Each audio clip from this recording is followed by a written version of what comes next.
they tested a low carb group and a low fat group. They equated calories and protein in each group. So they're eating the same amount of calories, same amount of protein. And then they just wanted to see which group resulted in more fat loss. And they couldn't find any difference. Graeme Tomlinson, welcome to the show. Thanks for having me. How are you doing? I'm well, man. I went to Leeds and back today, and this is how downregulated the stimulus of my life has become. I've spent so much time in the same four walls that a journey to Leeds and back actually felt like an adventure. I spent 3.5 hours in the car and literally felt like I'd gone on holiday. Well, talking of holidays, it doesn't look like that's going to happen anytime soon. Yeah, it's been a funny year, hasn't it, with lockdown? To be honest, I don't know about you, but it hasn't actually affected me that much because, like yourself, I'm kind of working from home anyway. And the only thing that's changed for me is not being able to go abroad or get on a plane to go to London or something like that. Yeah. Obviously not seeing family and friends is not great. But yeah, in terms of work, everyday life, it's not that much different. No. At the start, it was actually quite nice. Dude, but it's a bit much now. I said that every introvert, it's now their dream. You know, you don't have to go and do all of the social events that you never enjoyed. But I'm perfectly fine working on my own, doing my solitary stuff. But after 12 months of being in exactly the same location, even and if I'm starting to push it, then for the people that are listening who are really social and used to going out and spending tons of time with their friends, and it really is challenging. So yeah, man, I'm looking forward, even if we can't go abroad, I'm just looking forward to lead West Yorkshire, not somehow feeling like I should be grateful for it. I shouldn't be grateful for the fucking A1. Do you know what I mean? Like this isn't me taking a trip to somewhere exotic. Anyway, we are going to talk about fat loss today. You are the fitness chef on Instagram. You are red pilling people on how to really understand calories from foods, what they think is happening, what's actually happening, and the truth behind weight loss. What are the most common errors that you see people making when they're trying to lose weight? I think one of them is not understanding what you were just saying there, understanding that you need a calorie deficit, so consume less calories than you use each day to lose fat. That is the principle. That is not a method. That is literally the only physiological way you can lose fat. So unfortunately, it's not sexy enough to be marketed. So it kind of misses a lot of people. So a lot of people start trying to lose fat without even understanding that basic element that's required. And so once you start from there and you start going on an extreme intervention like low carb or keto or whatever it is, and you don't understand about calorie balance, you're almost setting yourself up for failure. Another one would be, even if you do understand that you need a calorie deficit, is making it unsustainable. In other words, having it ultra restrictive and aggressive. So for myself, I know my maintenance calories would be around about 2,200, 2,400 for my activity level. And, for the average female, it could be, 1,700 to 1,900. But when they go on these calorie counting apps like MyFitnessPal, it asks them, how much weight do you want to lose? Gives them an option, and it'll be like 1 pound a week, 2 pounds, 3 pounds. Of course, they're going to select the biggest amount of weight loss. Why wouldn't you? I would do that. But unfortunately, what that does is that formulates a calorie target of something like 1,000 to 1,200 calories, which, yes, it's a calorie deficit, but it's quite extreme and unsustainable. You'll be very hungry, and it'll be difficult to adhere to it. And the most important thing about fat loss isn't the calorie deficit. It's actually adhering to the calorie deficit over a period of time. So those are probably the two main things that I would say that are very basic for people to understand. What's the maximum weight loss per week that you think people should comfortably aim for? They're not a pro bodybuilder. They haven't got some MMA fight coming up. Yeah, that's a very interesting question, because you could easily answer that and say it doesn't matter because it's just a number on the scale. Now, people do like to measure their weight loss progress by weighing themselves every week. And over a period of weeks and months, if you lose body weight, you will definitely be losing body fat, right? But if I was to weigh myself today and then next Tuesday, I could have lost weight, but it might not be body fat. I could have gained weight. It might not be body fat. So from that perspective, I would just say, if you do want to measure a number, I would say 1 pound a week, the minimum. The minimum, and that's the most achievable thing that you can do. If you do that every week for a year, that's a lot of weight. But unfortunately, people don't tend to think with that mindset. They're thinking, holiday in 2 weeks, have to lose it all by then, or getting married in 2 months, I've done nothing about it, and now I'm going to, do a juice cleanse or something like that. So something crazy. Even 1 pound a week is 3,500 calories, right? Which is a 500 calorie per day deficit, which is still quite a significant deficit to be in. If you think that for a girl on an absolute top end, they would maybe get 2,000 calories, that's a quarter. You're talking about a quarter every single day, not including a refeed, not including a cheat day. And that's just to break 1 pound, half a kilo a week. Yeah. And even if you had weeks where you didn't lose fat, it can happen. Things come up, well, in a few months' time, a few nights out, hopefully. And so even if it was half a pound a week, that's still a lot of weight over a period of time. But we just don't think like that when we're starting out. A lot of people, because the solutions that are in front of us are shiny and promise the outcome, you will look like this in a month or 2 weeks. That's what people are focusing on. Unfortunately, and that's why they're kind of diving into these ultra restrictive calorie deficits, which, to be honest, are fantastic for boxers. If they want to cut weight dramatically, but not for the average person who, hopefully enjoys things like bread and donuts and lasagna, things like that. To the uninitiated that are listening, how is it that you can still get to eat bread and sugary foods and lasagna and still lose weight? Is there such a thing as a good food or a bad food? So there can't be such a thing as a good food or a bad food. Food is simply different. Again, that could just be my opinion, but objectively looking at, say, a chocolate bar or an avocado, if the quantities of both were 200 calories, we can see that the avocado has micronutrients, a little bit of fiber in there, beneficial fats, but still 200 calories. That's the energy value. And that's the thing that's related to the body fat at the end of the day. The chocolate bar will have 200 calories and probably minimal nutrients, certainly no fiber. So yeah, I mean, you can weigh it up. And I think I always try and get people to understand the two different facets. So energy, the calories in food, and also the nutritional value and the fiber value, things that are going to benefit your overall health and influence your next decision. If something satiates you and fills you up, it's more likely that less likely that you're going to eat more calories than you should. So I think, this good and bad thing, I think it's a little bit pedantic of me to say nothing can ever be good or bad. I think it's more a case of there can be a good or a bad overall diet, aka one that supports you or doesn't support you.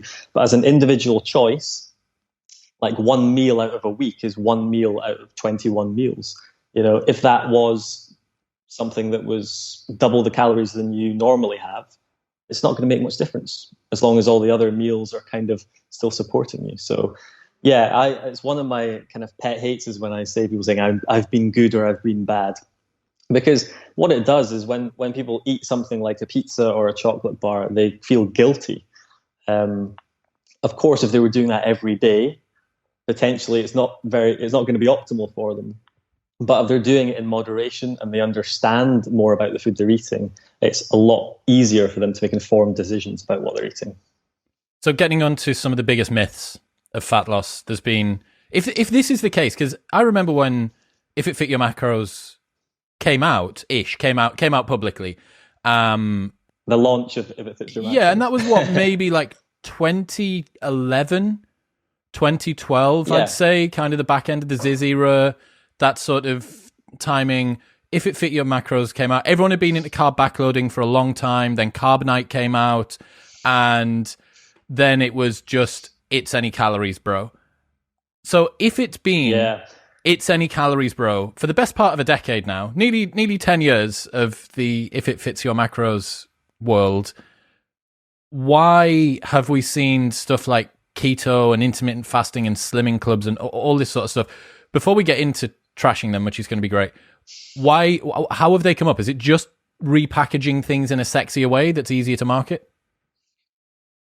Yeah, I mean, I think the keto diet came around initially to treat epileptic kids. Nothing to do with body composition. And low carb diets could be seen to be advantageous for treating people with type 2 diabetes. But these things always tend to morph into fat loss because everybody wants to lose fat. Because we're a nation, and to be honest, the whole planet is quite obese now.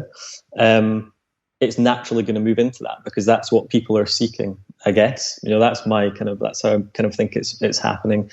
Yeah, I think like it's all calories, bro. It's an interesting one because obviously you've got the 3 different macronutrients. You've got the protein, which is just great for any fitness goal that you have. It's going to help you build muscle. It's probably going to help you lose fat as well because you burn more calories when you digest that compared to carbs and fats. So over time, that's going to help you lose weight because your energy expenditure is higher. But I guess like the low carb, for me, it probably kicked off when, well, in my opinion, everything started when I started going on social media, but it could have been before that in blogs. But yeah, you have low carb and keto zealots that use the kind of insulin hypothesis to get past their argument or to support their argument instead of... What is that? What's the insulin hypothesis? Well, it's the idea that hormones will dictate fat loss instead of energy balance. So the more the insulin rises, the more fat, because it's the fat storage hormone, it's basically going to result in more fat loss. And they just ignore the fact that despite the fact that that's true, insulin is there, it does occur, it's definitely a massive part of the process. The end result is defined by total energy in versus total energy out. That's what dictates it.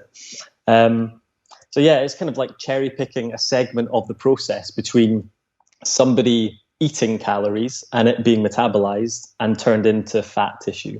They're checking that one part of the process and just using that. And that's where you get the low carb thing from. That's where you get anti-sugar from.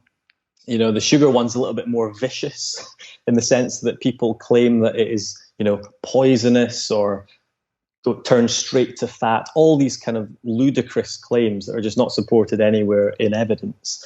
And then you get the other side of it, whereby if somebody enjoys low carb diets, they can do without things like pasta, bread, any type of high sugar food, and it helps them achieve their goals. Fantastic.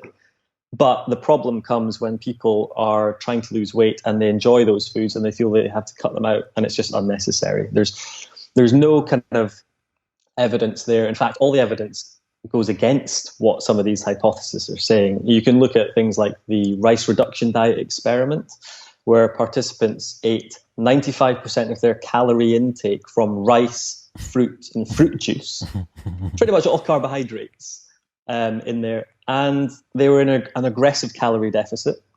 You certainly wouldn't administer the calorie deficit that they were on. But guess what? They lost an average of like 63.9 kilos across participants because they were in a calorie deficit. And that was just eating purely carbs. And then we have another meta-analysis from 2 or 3 years ago where they tested 2 different groups, a low carb group and a low fat group. They equated calories and protein in each group.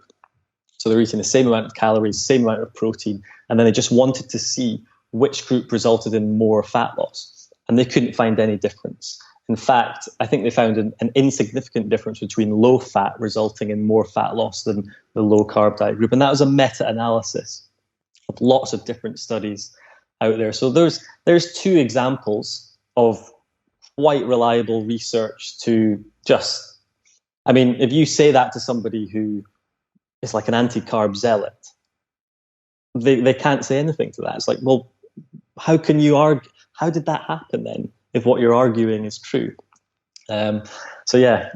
But what do they say to that? What's the answer to that? Well, to be honest, the conversations that I have with low-carb zealots are normally in my Instagram comment section, and they will come out with all these claims. And I will probably come back with, well, can you cite some evidence? And they'll probably come back with some sort of study that's been done, because people talk about showing evidence, but actually there's a lot of bad evidence out there as well. Like anybody could do a study and publish it. That's why you kind of want to look for systematic reviews or meta-analysis, because it's like all the studies done on any given question, such as do carbs make you fat? You're more likely to get a more reliable answer if you look at that kind of data, as opposed to just one individual study that was done in 1993, which supports your bias. And there you go, that supports it. But I'm saying, well, hang on, yeah, but what about this? You know, I see what you're saying there with that evidence, but can you not appreciate what I'm showing here? Nope. Why do you think it is? Why do you think it is that people are so patriotic about the dietary team that they're on? It's crazy. It's definitely getting worse, I think. Is that right? Because I only see these discussions when I observe you or James Smith or Dirren or any other of the vanguard of like British argumentative blokes on the internet killing the dreams of some marketer out there. I only ever observe it happen, right? So I only get to see a tiny little sliver, but you reckon it's getting worse? Yeah, I just think people's ability to even debate, you know, I'd quite happily, if somebody wrote a comment saying, yeah, but I don't agree with that respectfully because look at this and this and this, I would be more than happy to admit that I was wrong if I had kind of jumped the gun on something or not appreciated the other side of someone's argument. In fact, I've maybe done that in the past. But it's more the argumentative kind of nature of people's comments. It's more like they're just angry and they want to project that instead of them actually wanting a discussion that's going to help either one of us. So yeah, it's very difficult to communicate with people like that. But it is tribal. I think it possibly started with veganism, you know, because my sister's a vegan and, you know, she's a nice person. but you will get people out there who are just wanting to project almost an authoritarian manner how everybody should be doing things. And they just can't take it when someone else wants to do something different because they're entitled to. Is that not the same way as it is with everything at the moment, though?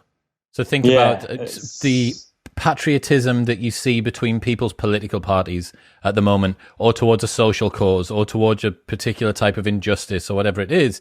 I think this is a rabbit hole we don't need to go down, but the collapse of grand narratives, the lack of a religion to hang on to, the fact that you don't have any greater sense of purpose, it's a meritocracy, you are your job, you are your possessions, you are your follower count. People are looking for their new gods, and they appear to be finding them inside of a diet book at the moment. Or a social media account, or a plethora of a small kind of niche of social media accounts. That's a great point. You know, as you know, our kind of age group, a lot of my mates aren't religious, and probably my parents aren't religious either. So it probably stretches to people who are kind of in their 50s or 60s as well. So yeah, it could be that as human beings, we're always craving something to follow, something to believe in. That's why I support Liverpool at football, stupidly sometimes. This season anyway. It's like, why did I pick them, and why do I get so worked up when I watch them on TV? It's, you know, looking at it objectively, it's just a football match. You know, if they win or lose, it has no impact on my life at all. And yet it does, emotionally, massively. Yes, it does, yeah, exactly. Yeah, we're all guilty of it. I had a sociologist on the show a couple of months ago, a guy called Rob Henderson, who's a good buddy, and he told me that up until 2012, supporters of the Democratic Party in America loved their party more than they disliked the other one, and that was the same for Republicans as well. But after 2012, people that voted Democrat because they hated the other party more than they liked their own. Well, literally, the compulsion that we have now is an in-group, out-group relationship where all that we're bothered about is not being the out-group as opposed to actually being the in-group. And I think what you see here is we just want to feel like we're a part of a team, a part of a crowd. Like if you're some 39-year-old triathlete, club-level triathlete, who is adamant that low carb is the way to go, and all of your waking hours are spent researching the different type of bike clip mechanism that you're going to use and the new type of shoes, and you're waiting for race weekend to come around, that's your world. And if you are just as patriotic about that, it feels when someone says, yeah, but, mate, but it's any calories, bro. Like low carb is for people with epilepsy and type 2 diabetes. It doesn't matter. That doesn't just feel like a critique of the food that you put in your mouth. It feels like an existential threat against your ego. It feels like someone's trying to destroy your identity. It's an attack, isn't it? And before actually sitting back and thinking about, assessing what information that they're seeing, it's an immediate impulse reaction, isn't it? To go and comment and say, you're wrong, and it's, I think we all do it to some degree, but I certainly notice it on social media when it comes to nutrition.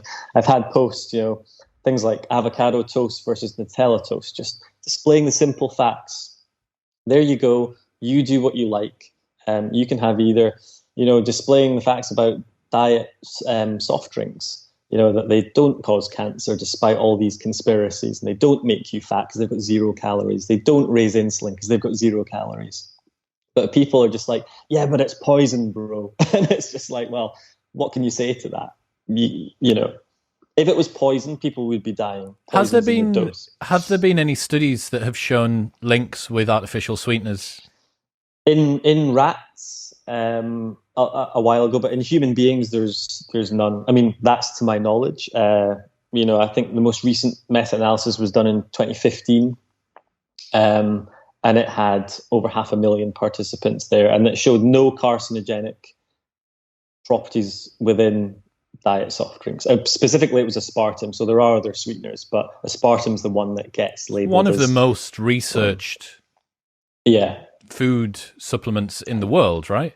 It is, and it's one of those things that people will say, I can't believe you're promoting this. I'm like, I'm not. It's like, I can't believe you're saying it's healthy. I'm not. There's nothing optimal about aspartame. But what I'm saying is the research shows it's actually not harmful if consumed in this dose. If you consumed 100 cans a day, that's a different story. But if you're doing that, there's problems there that you probably need to get help with. There are other issues bigger than the aspartame, yes. I would imagine you would have other issues overriding the problem with aspartame if you're doing that per day.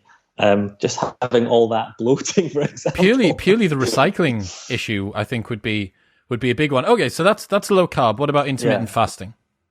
So intermittent fasting can be a short one. It's one that's gained momentum probably in the last sort of 5 or 6 years, and basically all it is skipping a meal.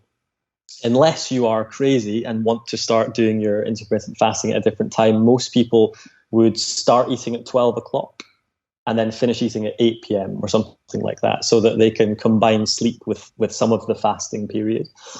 But I mean, we're all intermittent fasting as long as we sleep. If we're not eating when we're sleeping, we're all doing it anyway. So what's going on is they are skipping probably 4 hours, aka breakfast, and putting it off until lunchtime. There is no research benefits that is better for fat loss than just having a calorie deficit. And regardless of doing intermittent fasting or not, you must be in a calorie deficit to lose fat. So you can have a situation where someone skips breakfast, doesn't track the calories or isn't aware of it, and consumes in a surplus from 12 o'clock to 8 o'clock. But they're still doing intermittent fasting. They think it's going to result in fat loss. No, you still need a calorie deficit. So if you like doing that, I would definitely recommend it. If you're somebody who doesn't like breakfast or never eats breakfast, it could be a really useful way to reduce calorie intake. But if you're someone who likes breakfast, then it's unnecessary. Some people might feel dizzy by 10 o'clock if they haven't eaten. It just depends. So yeah, that's it. There's also other purported health benefits like autophagy, so like cleaning out of organs, basically, this kind of stuff. And again, is there going to be that much more of that going on? So that's something that occurs when you don't eat for a while. How long is there going to be? Well, it will happen, I don't know, a few hours. I haven't actually looked in detail at the research, but if there was 3 or 4 hours that you extended that by, is that going to make that much of a difference to your overall health? If there was that benefit, because you're going to be fasting between, say, I don't know, 10 p.m., 11 p.m., and 7 a.m. when you're sleeping. Is there going to be that much more of a benefit, if there are benefits in the first place that get purported, by delaying that by 3 hours or 4 hours? I'm not sure. I guess there needs to be more research in that, but a lot of people claim that's one of the benefits of it. I would say, from my experience with intermittent fasting, that a restricted time eating window is a good rough tool to assist with generally not eating as much food. Now, if you do a 18-6 fast, which is a little bit more uncomfortable, maybe eating between 2 p.m. and 8 p.m., it's pretty hard actually to overeat in a 6-hour window. You need to be able to put away, especially if you're still eating relatively whole foods that aren't hypercalorie dense, to fit, like 2 to 3 big meals in within the space of 6 hours is a fairly difficult task. So long I would as find that tough. Yeah. As long as you can get through that period.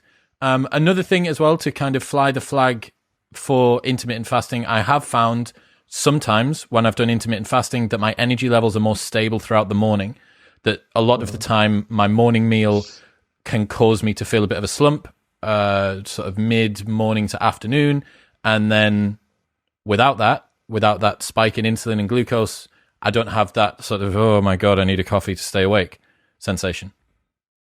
Yeah, if that works for you, carry on doing it. And you made a great point about, inadvertently, if you have to cram in 3 meals to 6 or 7 hours, there's a good chance that you will probably select foods that are going to fill you up, because you know that afterwards you are not going to eat for a while. And you could be then inadvertently focusing on, or becoming educated on, knowing, okay, let's have a high protein diet then, because that fills you up. Let's make sure that I'm focusing on whole foods, which has always got to be the basis for any kind of optimal diet. Let's increase fiber intake so that I'm kind of satiated and I'm not, having midnight snacks, which I've been doing during lockdown, to be honest. Is there any evidence about timing of food intake? If I eat carbs at 10 p.m. at night, am I going to be more likely to store them as fat because I'm being sedentary while it's in my stomach? No, there's no evidence out there that suggests that the time that you eat makes any difference to the amount of fat that you're going to store. So I think it's just over a 24-hour period, the total calories in versus the energy expenditure. So yes, you in that basic term, that is it. But obviously other things are going to influence that. So if you starve yourself for 7-8 hours, there's a good chance that you could overeat or binge. I've done it before, gone on Deliveroo and I've been absolutely starving and ordered like 2 mains, a starter, a dessert, and before you know it's like 5,000 calories.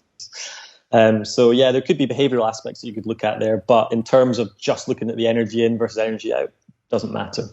Got you. Do what you like. And it's the same with the amount of meals. A lot of people were saying 6 small meals is better for your metabolism than 2 massive meals of the same calorie value.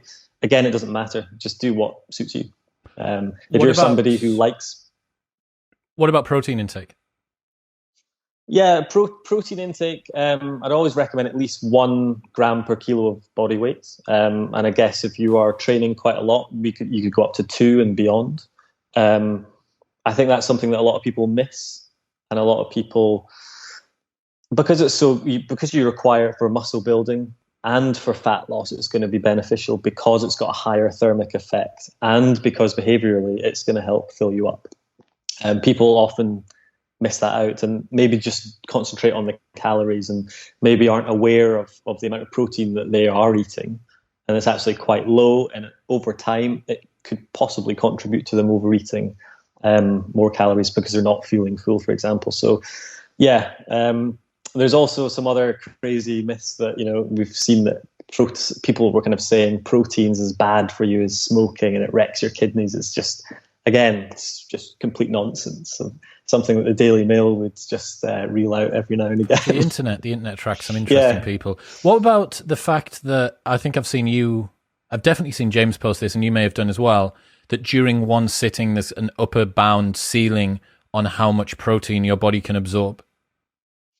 Yeah, there's various research out there, but 30 grams seems to be the optimal kind of dose for most people. And I guess the average person or the average male should be consuming, I don't know, 2,000, 2,500, maybe 3,000 calories a day, and female from like 1,700 to 2,200. So it's going to be roughly ballpark for most people. To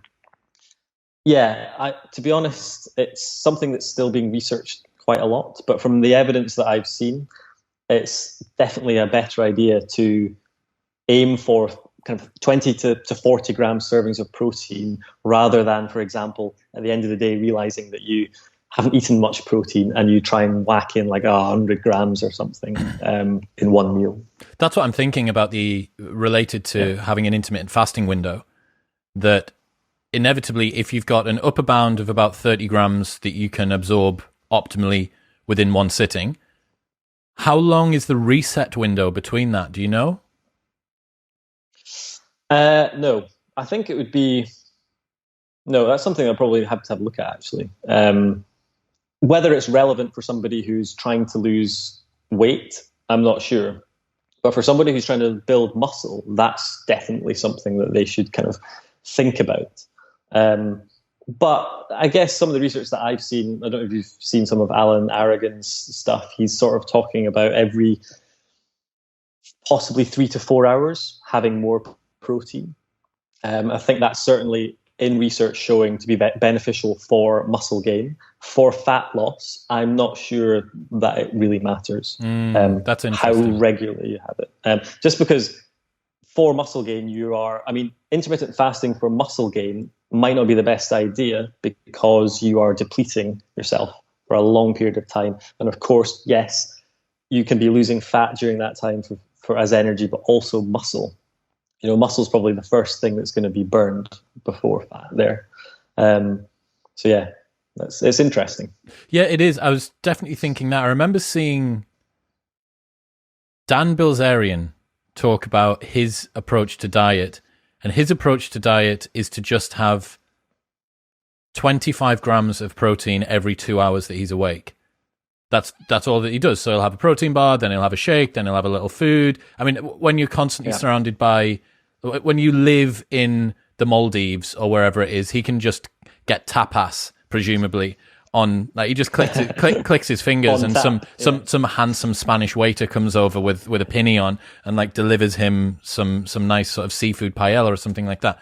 But yeah, and that really stuck with me because it made me think, okay, if there's an upper bound on how much protein you can absorb, if we're focusing on muscle gain, upper bound on how much protein you can absorb within a particular window, let's say that it's a couple of hours, and you need to be hitting maybe 160 to 180 to maybe even 200 grams of protein per day. If you're an all right size guy who's been training for a little while with a bit of mass on, and you're going for that 2 to sort of 2.5 grams per kilo of body weight, you have to eat consistently, or else you're getting to the point where, right, here's 300 grams of chicken breasts that I'm just going to have in one meal. And that's going to be, 75 grams-ish of protein, between 60 and 75 grams of protein you're going to get out of 300 grams of chicken breast. But maybe more. Yeah, maybe more. Based on what we just said there, that's not even going to be absorbed. Yeah. So it does need to be little and often for those people, perhaps.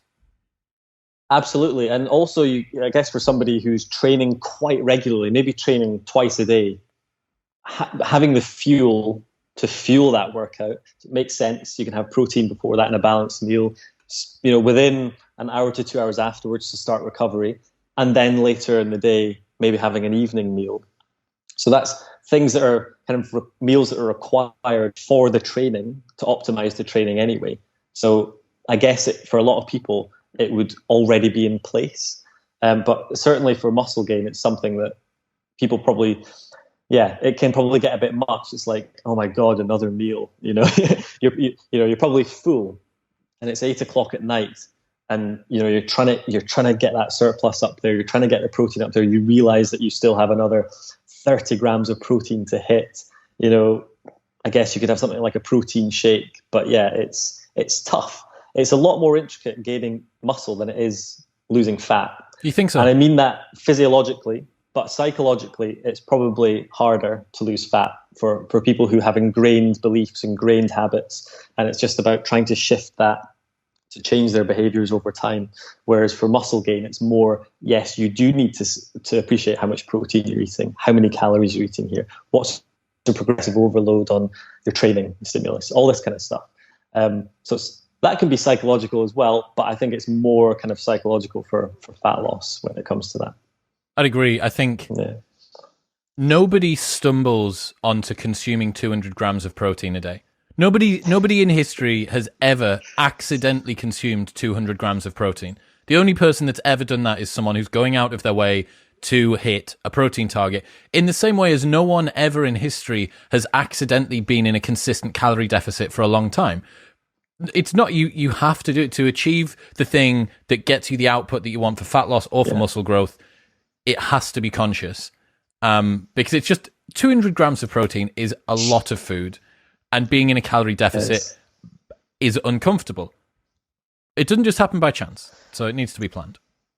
Absolutely, I agree. What about slimming clubs? Yeah, so they've been around for a long time. Certainly, am I allowed to say them on here? It's fine. Oh yeah, fire away, man, fire away. I've got a lawyer now. I've got a lawyer, everybody. So if this happens, it's James Smith's lawyer. I got referred to James Smith's lawyer. So he had a legal case a while ago. I don't know what it was. If she can handle, if obviously got him out of it, dude. If this lady can handle the shit that James Smith throws at her, good point. She can deal with you naming whoever it is. Yeah. So Weight Watchers and Slimming World are the big two. Probably, I think they're quite big in America as well, but obviously huge here in the UK. They've been going for a while. When I was doing one-to-one personal training, a lot of the clients that I was getting were kind of ex-Slimming World people who had kind of had enough of just turning up and getting weighed every week and going home and trying to eat sins and free foods and all this stuff, turning up the week after, finding out that they've lost weight, don't know why, the next week gained weight, and it's all based on that. So it's like a win or lose arena. And every time they were kind of turning up, there were stories of people, not eating all day because they wanted to lose weight, or turning up in swimwear so that the weight of the clothes weren't going to show on the scales. All this kind of crap. And I think, the main problem is just that a lot of people will say this in the industry. They are just withholding the principle from their members. So that is the calorie deficit. Nowhere on their websites, or to my knowledge at their meetings or weigh-ins, do they communicate this. It's all about telling people to eat a certain amount of sins, or you can eat unlimited salmon, pasta, eggs, which are fairly calorie-dense foods, but you can eat unlimited quantities of them. And the argument that I always get from Slimming World zealots on my posts is, yeah, but nobody does that. I'm like, I'm sure nobody does that. However, this is what they're saying on their website. You can eat unlimited quantities of this stuff, which can easily result in you being in a calorie surplus. Dude, if you gave me unlimited access to pasta, I could put myself in a calorie surplus easily. Yeah. Oh yeah, me too. I mean, I am very much of the mind. I'm very much half a pasta packet per meal, which is probably like 150 grams uncooked, maybe more. So yeah, you can imagine someone whose calorie deficit target may be something like 2,000 calories. All of a sudden in one meal, they're having 950 calories or something without knowing it. But it's fine because it's free. It's just this kind of thing. There's just lack of information there. And it's kind of the same with Weight Watchers. They use the point system. It's maybe slightly more aligned to calories. I think the points are added up depending on the calories in food. But it's like, why not just do the fucking calories? People? Yeah, this is the mad thing. Like, I don't know why they have to take what is an already very well established existing system of measuring and then repurpose it into a thing that isn't. It's because, their marketing team must be fantastic. People there who are saying, right, we know that it's a calorie deficit, but we can call it something else because we know that people think, God, counting calories, how tedious and boring, which probably is, but let's dress it up as this and call this a sin and a speed food and a free food. All of a sudden it sounds more sexy. And all of a sudden the measurement mechanism is just so basic, people can understand it. They turn up, if they've lost weight, success. If they've gained weight, no, you're failing. But as we know, your body weight is not reflective of your body fat. If you could turn up 1 week and have eaten loads of salty foods the night before, so retain more water, and that's the extra weight. You might have actually lost body fat, but gained weight from 1 week to the other. So that's why the scales over those short periods of times aren't overly useful. And that's basically it. I think it's just, it's taking people further away from the very basic principle that they need to know, for no reason other than profits, and I guess, we're all businesses. We want to make money at the end of the day, but I can't help but feeling that both of those organizations, their success as a business depends on their members' failure, because that means that they're going to keep coming back. It's a physio that never wants his athletes to get well. Yeah. We see that with chiropractors a lot, and to be honest, there's probably some great chiropractors, but it's like, come here every 2-3 weeks. It's like, well, hang on a minute. It's not actually the bones that are the problem here. It's the muscles that keep pulling the bones out of place. So as soon as I leave here, I'm going to be out of joint again in a day. So it's probably that I need to kind of take care of. Flexibility, a little bit of strength training here or there is going to solve my problems long term, rather than paying 80 quid every 3 weeks coming for you to do the same thing. That's not to say it's not necessary. It absolutely is in a lot of cases. But that's the kind of, similar to Slimming World in that regard. Is there a way that I can prioritize fat loss through foods when in a calorie deficit? Yeah, there is. So there's no particular foods that will help fat loss, and there's no particular foods that will make you gain weight more than others. It's all about the overall energy in out. However, that said, we touched upon it before, foods high in protein. So because protein has a higher thermic effect, you're talking about every time you have protein, about 30% of those calories that derive from protein from that food are burned during digestion. So that's an increase in your energy expenditure, but the net calories is 30% less than the total calories that you're actually consuming. For carbs, it's around about 10%, and for fat, it's 0 to 3% is what the data says, which is all the more interesting that keto zealots tell you to eat loads of fat. And what they're basically saying is, what they think is happening is, the more fat that you eat, the more fat you'll burn. So they're making that seem that more body fat you'll burn, but it's actually just the dietary fat that you're consuming in wheelbarrows that you're burning. Because you've got zero carbs in your system, the carbs are being used as fuel. It's so annoying because people believe that stuff. Anyway, off topic. Other foods, like we were saying there, whole foods, foods high in fiber, again, is going to help make you feel full, just like protein. And the more that you feel full, the more or the less likely you are to overeat. So from that point of view, you want to look at it from the overall diet still. And if you know that, for example, you're eating 3 meals, each of them have 30 to 40 grams of protein, then you can look at it, and if you know you're eating a bunch of micronutrients, it's going to improve your overall health. Bunch of fiber, it's going to improve your digestion. You're taking care of the overall picture. You know that one donut, which is 200 calories, as long as it fits your overall calorie target over a week, you can be flexible. That's going to do nothing bad for your goal or your overall health. The two things to focus on would be protein and fiber, sort of upping them just so that you feel fuller. Awesome. What about low calorie diets? It depends how low. So I guess to lose fat, you always need to be lower calories than you're currently consuming, unless you're, exponentially increasing your energy expenditure to create a deficit. But I don't know how low you mean. Do you mean like 400 calories a day? Yeah, well, I mean, we see these, right? We see these diets on the internet of girls who are prepping for bodybuilding shows and have been told by their coach to drive themselves into the ground. 900 calories or 1,000 calories. They're doing morning cardio. They're doing afternoon weights. So, I mean, for that level of competition, I personally would never want to be involved in that, but perhaps it's required. But for the average person, that is going to be so miserable. And what happens when you're miserable? You don't want to keep doing whatever it is you're doing. And the chances are your behaviors will go back to what you were doing before that was creating the problem. So what I always say to people is, instead of having a calorie target per day, have it per week. So say it was 2,000 calories over 7 days, that would be 14,000. And that allows someone the flexibility to know that they can go out and go over by 700 calories, and the next day it's fine. Just reduce the next few days by 100 calories each or something like that, just to be more flexible. But yeah, in terms of low calorie diets, if somebody really enjoys eating 500 calories a day and they do that for a significant period of time, they will lose a lot of body fat.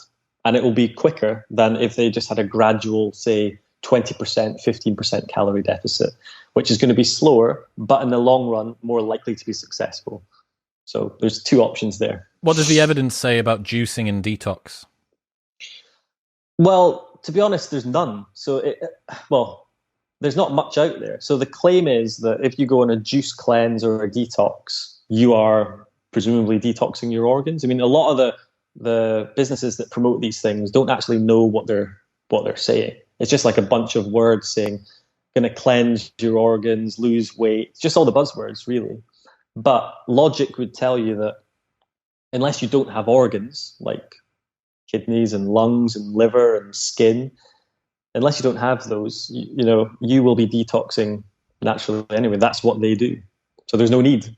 You cannot detox. And things like, we've seen crazy things like coffee enemas. I haven't seen them, thank God, but I've heard of them. Jesus, yeah, that would be... I'd just quit. I'd just move to a remote island, just spend the rest of my days looking at the waves, I think, if I saw that. But yeah, you get all kind of these things. Some of them promoted by medical practitioners as well, which is hard because they're supposed to be trustworthy sources of information and advice. And you're saying there, like a juice diet, some people do that for fat loss because it's ultra low calorie. So if they did it, I mean, what's the most popular one? Lose 7 pounds in 7 days. So a lot of people do it for 7 days, lose the weight, and then just go back to their old habits. So in a couple of weeks' time, they're back to square one, completely pointless. They've just shelled out 300 quid for a juicer, 200 quid on ingredients, felt like crap, shitting themselves at work. All this kind of stuff's just completely ridiculous. But that's kind of where we are. And that's the power of marketing. Boom Bod is the desiccated powder version of a juice cleanse, right? The Boom Bod bases its claim on glucomannan, however you pronounce that word, which is basically something that suppresses appetite. And there is some evidence to support that. But is that something that we really want to be promoting to essentially young women, maybe teenage women? Because a lot of the influencers that it's not happening so much now because fortunately so many of us have called it out. Dude, that was like... Yeah. You remember, the final scene... years ago. The final scene in Avengers where the entire... You got the Wakanda people, you got those big slugs floating through the air, Spider-Man's back, like Thor's just come, Iron Man's leading the way. Like, that was what it was like. It was all hands on deck. The Lord of the Rings, that the Battle of the Two Towers. It was precisely it was. But God, what a sight to behold. I think it was because the marketers are obviously just thinking about who's the target market, who's going to fall for this. Yeah. And it would be impressionable young people. Remember when you were a teenager? I'm the same. I would have done anything. And unfortunately, they're targeting, these kind of reality TV celebrities, really strong followings, really popular. And there we go. And that's what was happening. But I don't think they appreciated the evidence-based community within the industry and how it was just going to immediately go for that. And not just evidence, just eviscerate them. Yeah, just people who just know when With something's wrong, plain common fucking sense. regardless. Yeah. Yeah, exactly. And to be honest, the influencers who were promoting it, part of me feels sorry for them because they probably just didn't appreciate that either. Probably not educated in basic nutrition, and they're just seeing it as they were caught in the crossfire. Means to get money. Yeah, so I kind of do sympathize with them a little bit, but at the same time, need to kind of research what you're promoting at the same time. There's not really many excuses. I've said it on the show, man. We have a lot of sponsors on here, and I don't promote anything if I haven't used it. Athletic Greens reached out to me. I used the product for all of 2021 up until March before I agreed to do anything with them. So I was like, I want to see what this product's like. It's not enough that Tim Ferriss thinks it's good. I want to actually see if I rate it. And this is the one part that I think is one of the best externalities of there being almost like a call-out culture for bullshit now with regards to fitness and diet on Instagram, is that the amount of reputational damage that you can have, that you can give to someone who continually compromises on truth to get an influencer check, if there is that person. So a good example of the reversal of this is someone like Holly Hagen. Yes. So she appears to have almost been a convert now, and she's part of the evidence-based community. Having been on the reality TV side, probably did something similar to a Boombod ad. I'm pretty certain I saw her do it. But then you have other people who are prepared to compromise their integrity for a paycheck.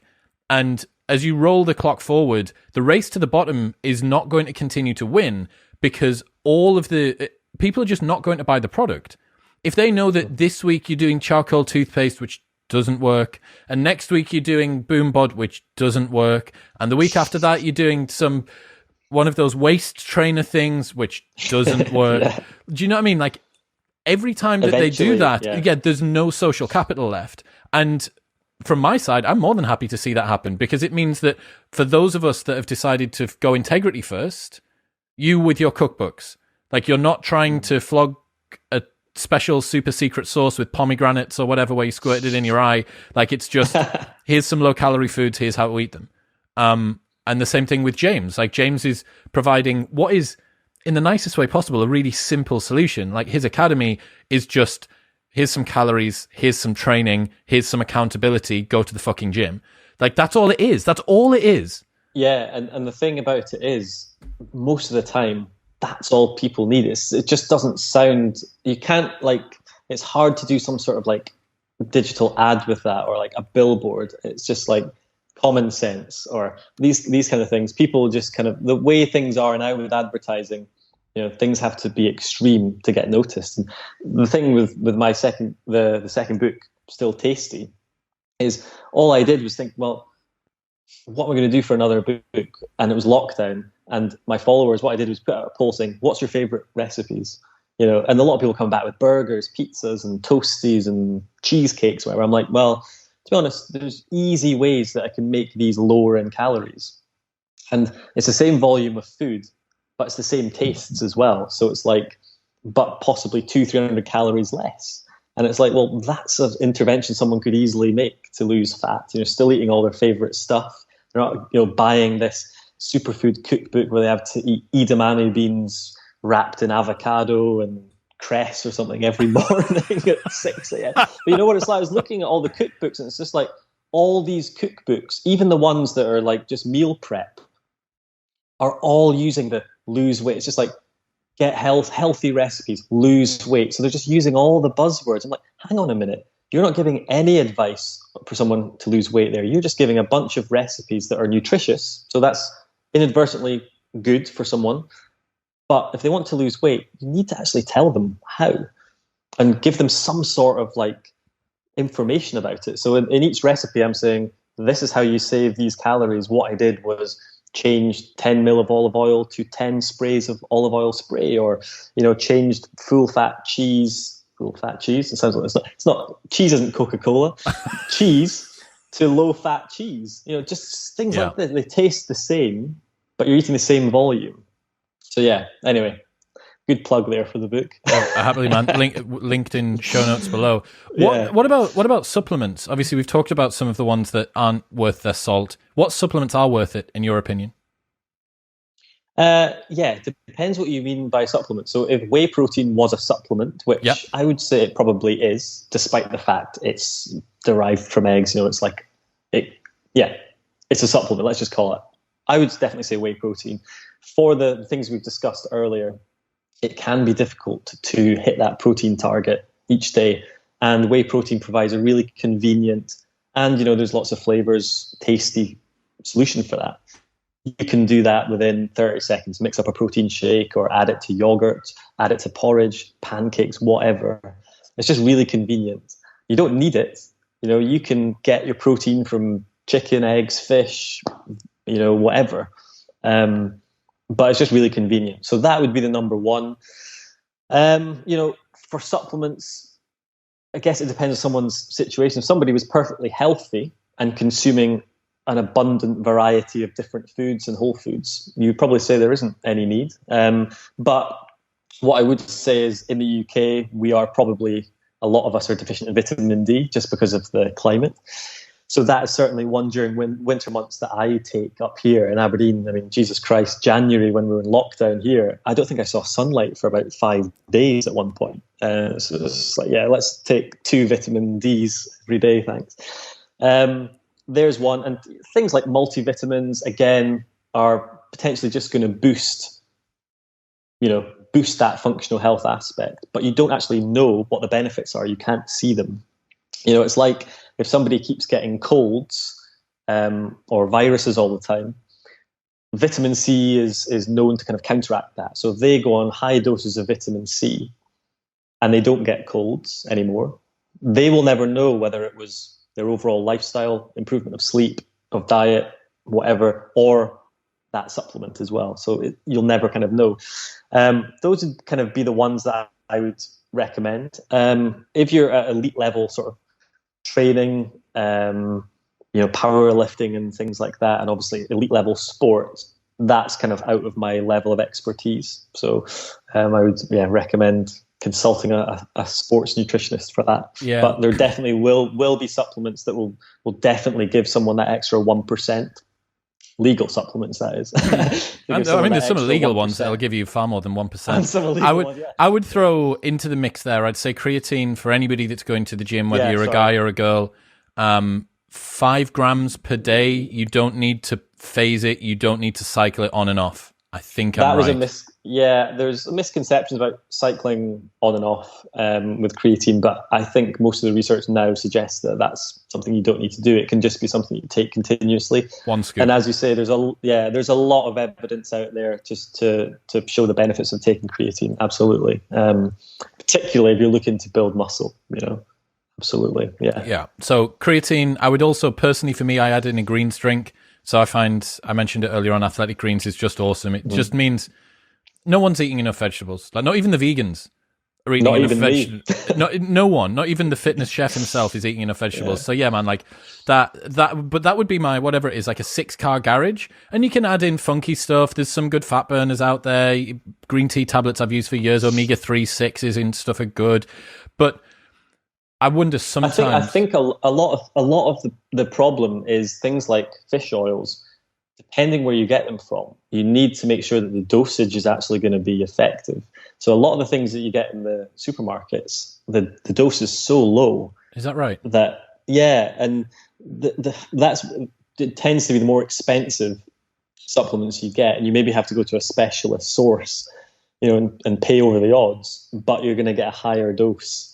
Those fish oils. So it's kind of like, if you had 2 groups and someone took fish oils A, and then there was another more kind of potent fish oil for group B, over time, it'd be interesting to see, what kind of reactions they would have to that, because there's definitely discrepancies in the dosage between these things, and people don't understand that. It's not commonly known. Even myself, I'm kind of looking at it in the supermarket going, fish oil supplement's good. I don't eat a lot of oily fish, maybe once every couple of weeks, which you should probably do it a little bit more regularly than that. So I'm like, fish oil supplement. I'm looking at it going, maybe you need to have about 8 of these instead of 2. What about... so that's something to consider. What about foods? What food types, what are the best foods that you found to make dieting less painful? Everyone's got a couple in their back pocket that they like to rely on. To be honest, in my personal experience, my diet, to be honest, I would just say make what you're eating taste good, because there's that kind of mindset of chicken, broccoli, and rice for so many years. It was almost like a bodybuilding staple, wasn't it? Yeah, make what you're tasting good, because you can eat anything. I would definitely say, unless you're vegan or vegetarian, focusing on lean sources of protein is going to kill two birds with one stone. It's going to get your protein level up there, and it's not going to result in excessive calories. So something like a chicken breast, 100 grams of that, you're talking about 100 to 130 calories if it's not got the skin on, compared to like a steak, which would be a lot more than that. But obviously that's providing a high level of protein as well. So lean sources of meat, plenty of fruits and vegetables. Filling your plate with vegetables is a great way to kind of reduce the calorie content and increase the volume. Same with fruit as well. If you're somebody who's trying to lose fat and loves snacking all the time, but you're snacking on things like Millionaire shortbread, which is like 150 calories per centimeter. It's not quite that, but something like that. Yes, have that now and again, but having some high volume foods like fruit or low fat Greek yogurt, maybe a scoop of whey protein in there, those types of things are going to make you full, hopefully, provide you with micronutrients for your overall health, but also get the volume up so that you're feeling full and you're less likely to eat for longer, which is going to support a calorie deficit. But have you tried this Lindahl's Kvarg stuff? It looks like a yogurt, but it's technically a cottage cheese, a sweet flavored cottage cheese. So you can get it kind of like quark. Yeah, it's very similar to quark. So some of them are cottage cheese and some of them are quarks. Dude, they have completely revolutionized the yogurt game with this. I'll have to try them. Asda. Do you get them in all the supermarkets? Yeah, they're everywhere, but Asda certainly has a big group of them. So Skier have now brought out an increased protein small version of a pot, and it's the macros on the back of it. It's like Harry Potter's cupboard or something. Absolutely insane. So it tastes like a thick, nice yogurt, but is 0 grams of fat, like 0.5 or 1 grams of carbs, and 18 grams of protein. I'm like, this is just it's under 100 calories. This is just a protein supplement. It's mad. Yeah. So the ones that tastes good. So it's like you're going to eat that, and presumably you get it flavored as well. Oh yeah, dude, they've really gone quite sophisticated with it. There's like lemon cheesecake flavor, there's strawberry shortbread flavor, all with these macronutrient profiles. I'm telling you. So if you are considering you're getting back into the gym, you're thinking, right, I need to get back on my diet. That's such a good hack. Charity popcorn, low calorie popcorn, I think is such an easy one. It does help to fill you up quite easily. I'm not a massive fan of the 0 calorie or low calorie jelly. It's just something to do with the texture of that when I'm hungry. It's so slimy and it doesn't feel too good, but I know that a ton of buddies do that. Nando's sauce, as sauces go, is about as low calorie as you can get whilst still being not being a low calorie sauce. Does that make sense? Yeah, I know what you mean. And I'm a big advocate of Nando's sauce. I'm putting it on chicken a lot, very regularly. Medium though, I haven't quite elevated myself to hot. When you compare that with like a reggae sauce, there's so much more sugar in one of those. It's mad, and you think, hang on, I could probably have another 50% of this meal if I got rid of that sauce. So Nando's sauce, looking at some different types of quark, flavored quark, it'll be in one side of the yogurt aisle in your local supermarket, and charity popcorn. I think those are my hacks. Yeah, I'm on those as well. I think popcorn is one that I love because it's just, you can just have it seems like such a big amount of food that you're eating, and obviously, though most of it's air. It's like fruit in a way that once you chew it, obviously fruit will just turn into liquid mush. Yeah. And popcorn just disintegrates. Yeah, if you took one bit of popcorn, chewed it, you're like, what? Where's it go? Before you even swallow it. Yeah, I know what you mean. But yeah, there's some good fiber in there as well. So yeah, I agree with those 100%. If it's got your stamp of approval, I'll take that. What about, what are some of the ways that people can improve their energy expenditure if they're sedentary for most of the day? A lot of us are still working from home. Perhaps we don't even have a commute to work. Maybe we've still got limited access to a gym. What are some of the easy ways that people can improve their NEAT? Yes, the NEAT. So that accounts for around about 15% of your total daily energy expenditure for most people. So it's something we don't even think about. Like what we're doing here, fidgeting, using our hands, moving our lips, that's classed as NEAT. So yeah, I mean, walking technically isn't NEAT, but it kind of is. You know, it's not planned exercise. Well, okay, it is planned exercise, but let's not get pedantic. Let's include walking in NEAT. So things like increasing the number of steps each day. You know, if you're able to walk, that is easy. That's an easy thing. It doesn't require you to do burpees, doesn't require you to lift weights if you're not comfortable doing that.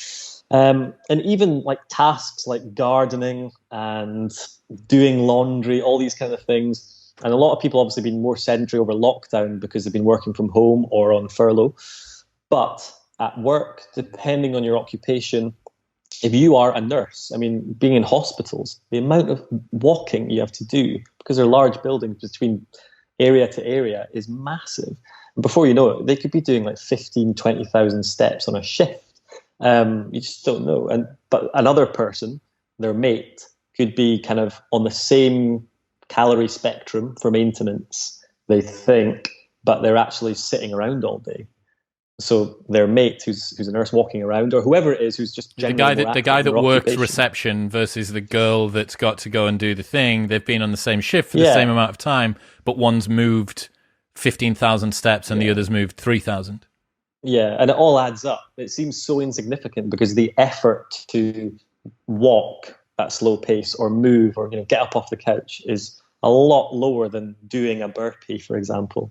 But over time, it will just pick it up. So your BMR is around 70% of your daily energy expenditure for most people, which is just by breathing. And a lot of people don't realize that. A lot of people with these apps that are around now are kind of, it's measuring the calories burned, which is always going to be inaccurate. And they're kind of asking, do I need to deduct that from my calorie target? It's like, no, you just need to get a calorie calculator that asks you about your activity level, and it will tell you your calorie target based on your activity. So you just have to focus on that one number. You don't need to do any calculations after that. We discussed the thermic effect, which is about 10% of your daily intake just from food. It'd be higher if you consume more protein, or lower if you consume virtually no protein. And then that leaves 5% for planned exercise. Unless you're doing intense exercise for like 4 hours a day, like triathlons, if you're like Ross Edgley swimming the North Sea or something, then that's going to be a lot higher. And I think someone like him would need like 10,000 calories or something a day just to maintain that. Increasing NEAT, going on walks with mates, taking up hobbies, walking dogs, all these kind of things all add up because we're too sedentary, really.